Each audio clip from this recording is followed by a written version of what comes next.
ไปผู้เดียวแล้วย่านพยายามเหี้ยวเอาห้องเสร็จแล้วเราบ่เห็น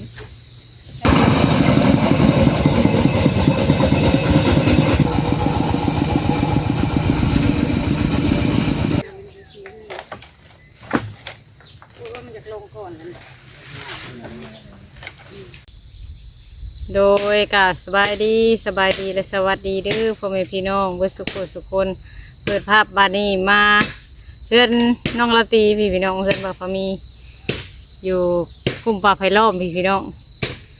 เขาเอิ้นคุ้มป่าไผ่ล้อมอยู่พี่นะพี่น้องเลยพอดีว่ามาคนพื้นซอยน้องชายก่อนมื้อนี้เพราะว่ามาชวนน้องชายไปหาของอยู่ของกินนี่แหละไปติดแมงอีพี่น้องติดแมงอีแมงอันนั้นเมื่อป่นเลยว่ามาคนพื้นซอยน้องซะก่อนจึงได้ออกไปไวเลยมาย่อพื้นขึ้นซอยน้องแล้วก็ขับพื้นออกไปพุ่นเพราะว่าพื้นมันเหลือ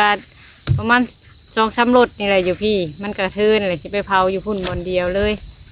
พอดีพ่อก็หาอยู่พุ่นตื่มไปพี่น้องไปเบิ่งไปส้มน้ำกันบัดนี้บ่าวเก่งกำลังคนขึ้นอยู่ขึ้นตะกี้บุ สบายดีเด้อพี่น้องเด้อมาคนพื้นซอยกันมันจังได้ไวไปแล้วก็ไปหาอยู่จักรถวานนี่ คนสองเที่ยว อัน ก้าวกับต้นแรก นี้คนทรงเที่ยวพี่น้อยนะคงอยู่ของกินน้ำพี่น้อยมันก็เลยถึงคนพื้นนี่หาเห็ดนั่นเห็ดนี่ไปถ่ายคลิปทางอื่นน้ำนี่วางไว้ถึงพัดจิโร่ เป็นดอกอะไรนี่ มันปวกเนาะ นี่เขาพี่ก็บอกไว้น้ำได้นั่นน่ะทั้งจากก็แสนเลย ถึงเรื่อยๆเนาะ สิเผาสิพดจำผักมันก็บ่ได้จะพดเรื่อยๆไอ้ที่เบิร์ดจะติดหลบกว่าเห็ดหางที่ใส่เท่าใช่ไหมจ๊ะ ท่านว่าฮดน้อยทานมันก็บ่งามคือกันเนาะมีผลคือกัน มันลุก เด็ดมันลุทานกับกีฬา เป็นกี่บุยแบบนี้มันบอกคือห้าเอาดินนะเอาดินพนักแบบนี้ เคยเห็นแล้วผ่านลงดินเป็นลุกอันเนี้ยผัดนี่แหละ แต่ว่าบกเปลืองน้ำปันไดปันสุ่มดินเด้ดินพุทธอ่ะ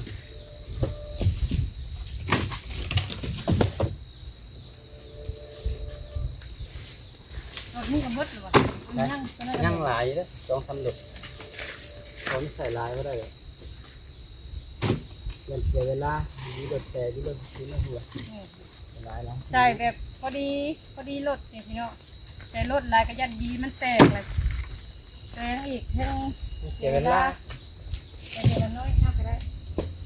แต่มันบ่ได้ไกลไปได้พี่น้องเลยมันขี่รถจักรนี่ฉันเริ่มน้อยลัดมาทางป่าได้ทีนะลัดขึ้นมาใส่ถงหน้าตัวบนเป็นนี่ มันมีทางหูทางหลัดที่กระจะหูนี่แต่ทางหลัดไม่ใช่ ถ้ามันลงไม่ค่อยนั้นได้เลยง่ายเนาะ เจ้าบุริษผู้เขาเจ้าหลัดลงทางสุดมีทางอยู่ มีบ่ลงเลย ครับเขาไม่เคยเลื่อนบนหลังขึ้นมาแหละแต่ไม่ได้เขาหน้าผมมีทางหลัดลงอีกแต่บุได้เข้าไปแต่บุได้หลัดไปทางนั้นจะเถื่อน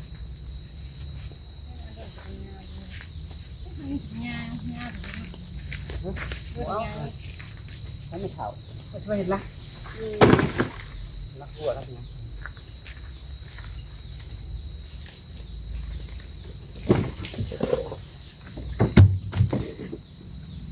มันพงงอมใส่ไปได้หลาย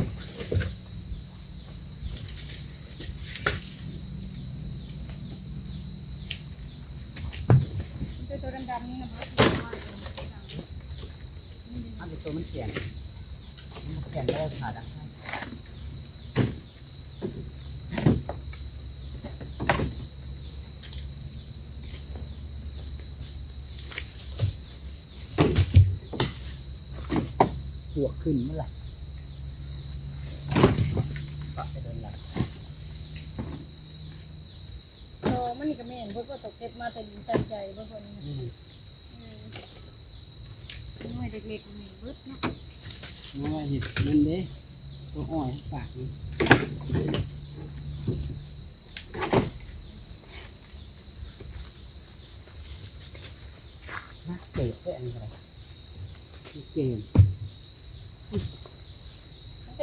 นกกระไปเก็บทางเขาของเขาใหม่มันจะแบบนี้นะ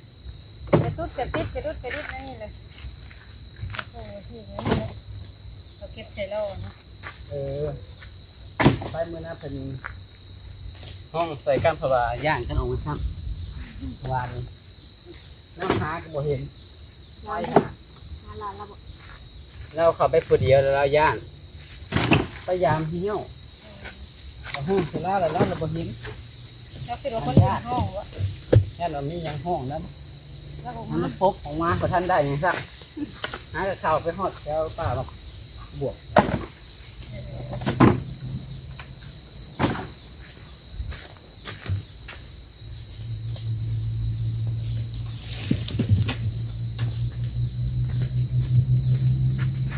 เอาเก่งเตรียมอุปกรณ์ที่ไปหาไม่อิงก็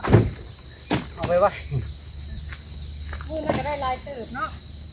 พอได้ ก็ว่า กิน พอร้อยพุ่นแล้ววานมีนั่นน่ะ พวกที่ละลาดหรือฝนเจียว บ่กินแล้วล่ะ เจียวก็แซ่บฝนนะกินกระพักก็แซ่บต้มน้ำกระแดกใส่เป็นน้ำนี่เนาะอิงก็แซ่บคือกันฝนแห้งก็แซ่บไม่อีได้แซ่บกว่าจักจันเลยวะ มันสิ้นหลายแล้ว จักจันละโกนคือโกนกระโว จะมีห้องหลายห้อง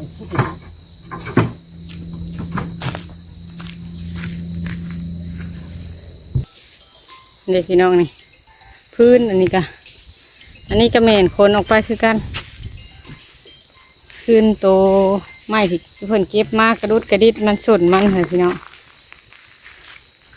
ข้างหน้าเฮือนกำลังคนขึ้นให้มันเต็มรถนี่แหละนี่พี่น้องคนขึ้น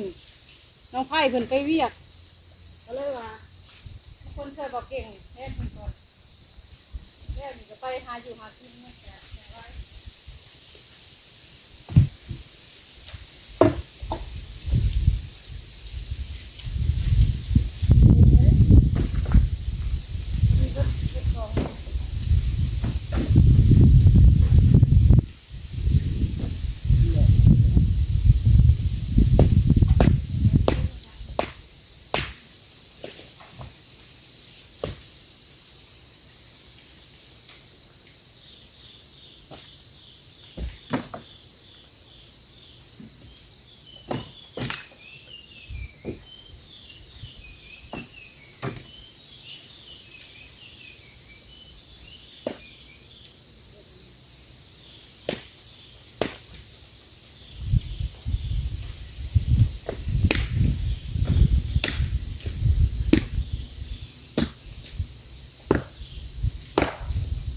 นี่จะแม่นเบิดแล้วเนาะกระดุดกระดิด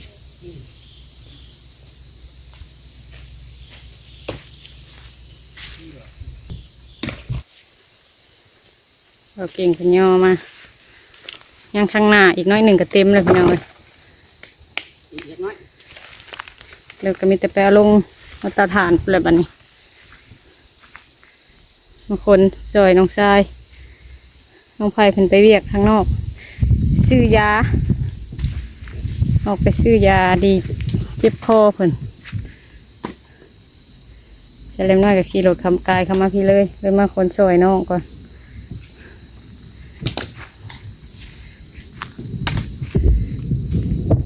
คนขึ้นมันเต็มรถแล้วก็มีแต่ไปคนลงอยู่เตาถ่านไปเลยพี่น้องบ้านนี้ก็ได้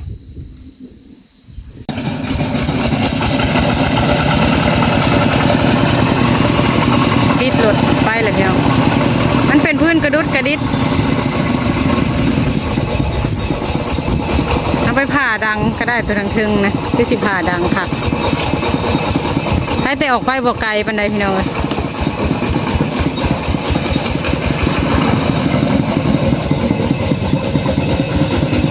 ใช้ได้บอกเก่งครับรถไทยเป็นผมเคยเห็นไฮเห็นหน้าอยู่บ้านตะกี้กับไทยรถไทยหน้าเดินตามเลยพี่น้องพิซูเมอร์นี่ก็บ่มีผู้ไทยก็มีแต่อันพ่อกับแม่เพิ่นจ้างอันรถแท็กเตอร์เขามาปั่นให้พี่น้องปั่นให้แล้วก็หวานเนาะพี่อ้ายกับเอื้อยหวานซอยอยู่เพื่อนกันอ้ายเคยกับเอื้อยกับร้านอยู่เพื่อนเซมให้เซมนาซอยแต่เล็กน้อยกับบริสุทธิ์ได้เมื่อนั่งเถื่อเบาเก่งเราเมื่อเราขี่มอเตอร์ไซค์เมื่อดำหน้าซอยเมย์เมื่อเซมนา บ่เก่งนะเฮ็ดเวียกนะพี่น้องเอ้ยคือผู้หญิงได้เฮ็ดได้เบิดทุกอย่างทั้งเวียกผู้ชายเวียกผู้หญิงนึ่งข้าวนึ่งน้ำเฮ็ดอยู่เฮ็ดกินก็ได้แล้วก็ดำไห้ดำนาโลกก้าซอยเมตะกี้ใส่ลำน้อยบ่ได้อยู่กะเพิ่นบ่ทันมาเมียพี่กับเพิ่นนั่นแหละบ่เก่งออกไปแล้วบ้านน้ำหลังเพิ่นก่อนมานี่พี่น้องไปคนพื้นลงจากรถน้องไผ่ใส่ลำน้อยเพิ่นไปซื้อยาดีเจ็บคอเพิ่น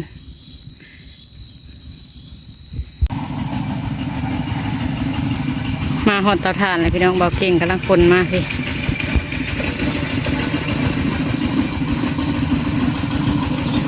ไปข่าวทางเดียวคนก้นค่ะ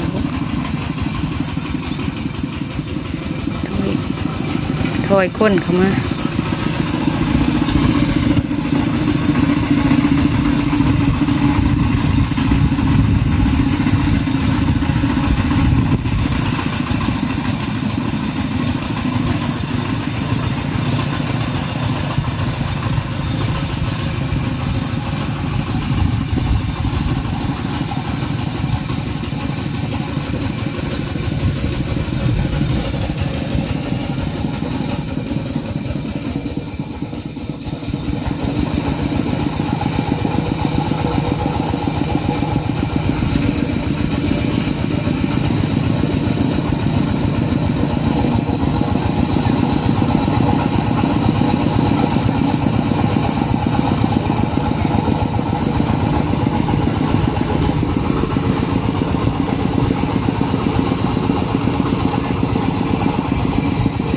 คนมากองแล้วก็ได้ลายเติบอยู่พี่น้อง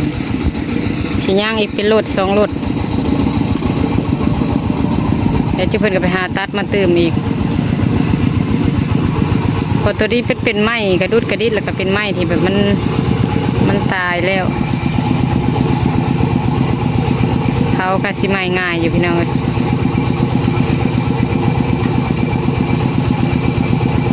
พอดีน้องไผ่กับมาพ่อกันอยู่เตาถ่านเพิ่นมาเลยเห็นตลดเพิ่นจอดอยู่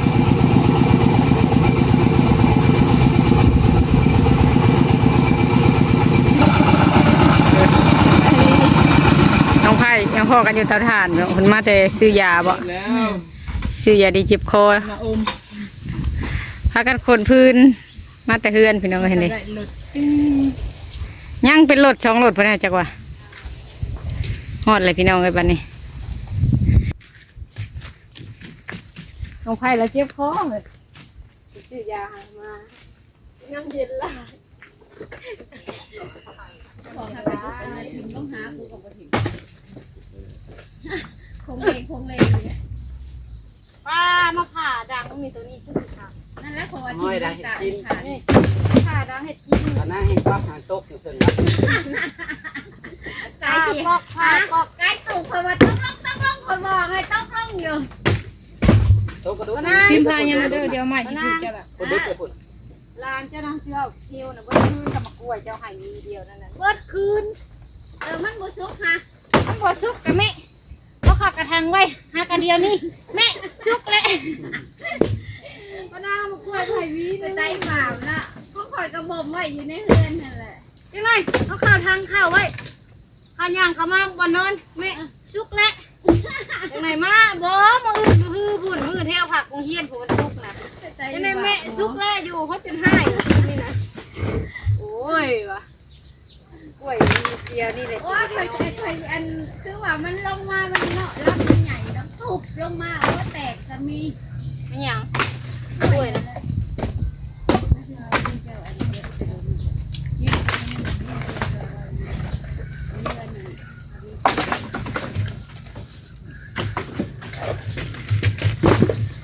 กินค่ะ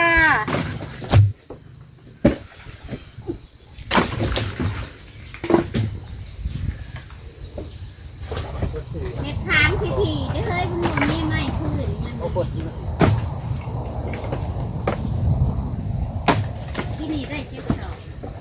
จักรถแล้วจะหนักปะนา ถ้าก็ได้พื้นสามเลย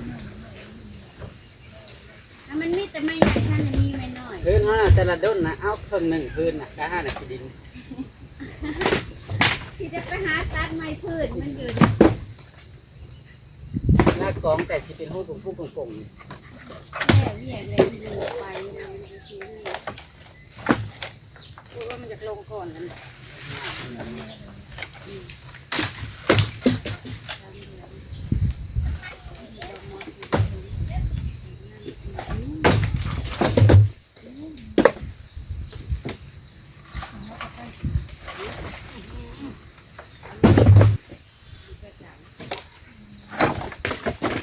ขาสะดุ้งหักบไดยาวได้ที่ได้อยู่ประมาณ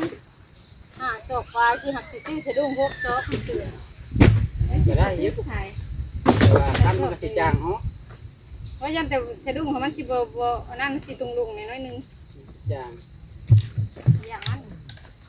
เราไว้แล้วยังบ่ทันได้ล้นไทย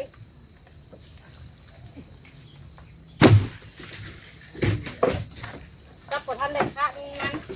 ไอ้แต่ขามัน ไข่แก่ได้เราไง บ่มีบ่เล็ก ขามันก็เสื่อมเลยแล้ว เล็กเป็นกองบ่มีบ่เป็นเรา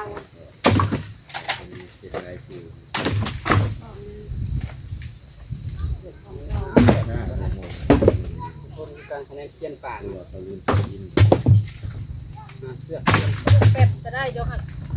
ได้หอยมาอยู่ค่ะยกขึ้นลงอยู่ปาก เล็กกับท่านทามอยู่นั่นแต่ใครอยู่ทามอยู่ห้านนั่นแต่ทานที่บ่มีโจมกระถิ่น ก็แหลม เนาะ ใช้ว่าเท้าขี่ขาดแกดึกขึ้นลงแต่ งานวะให้เราหักข้านว่ามีไอ้ขี้ข้านนี่รักพิเศษเรากำลังไปถ่ายแล้วบักหลาย มันยังพื้นให้ปนานนี่เห็นว่าเด็ก เอาโลดถอย กดลงสิเบิดแล้วพี่น้องรถหนึ่งเกมาครับเช้า อันนี้กับจักสีเอาบางใดมันติดทางก็ได้ แยกกับออยก็ห้ามเลย มาใช้ทั้งทำอิฐมีเลยเนาะ เป็นอยู่นี่ ใส่ปากมาเลย เบิดแล้วพี่น้องเลยจังได้คลิปนี้ก็สิขอจบคลิปก็เด้อพี่น้องพากันขนพื้นออกมาแต่เฮือนแต่ก็ยังบ่ทันเบิดยังขี้โคลนออกมาอีกอยู่พี่น้องเลยจังได้คลิปนี้ก็สิขอจบคลิปกันเด้อพี่น้องเด้อขอบคุณเมื่อทุกท่านที่ให้กำลังใจสำหรับคลิปนี้ก็ขอลาไปแล้วพี่น้องสบายดีเด้อพี่น้องเด้อ